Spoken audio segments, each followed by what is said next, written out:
Shqiptarja Dea Kamberi, shpallet e reja më e talentuar në Massachusetts.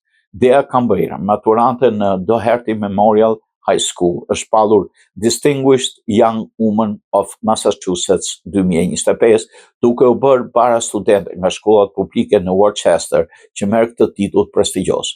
Ky vlerësim i rëndësishëm një arritjet e jashtëzakonshme të Deas në 5 fusha kryesore: rezultate akademike, intervistë, talent, aftësi fizike dhe vetëshprehje.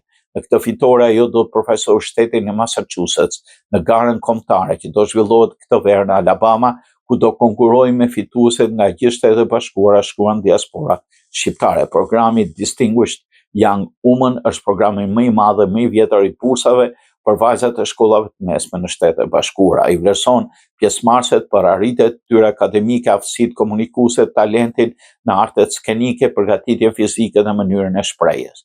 Dea u përzgjoll për këtë titull falë përgatitjes së saj të shkëlqyer në të gjitha këto kategori. Si nxënëse e shkëlqyer, Dea është shpallur valediktorian e vitit 2025 në Doherty Memorial High School, ndërsa ka ndjekur dhe kurset të regjistrimit të dyfish në Quincy Gammon Community College.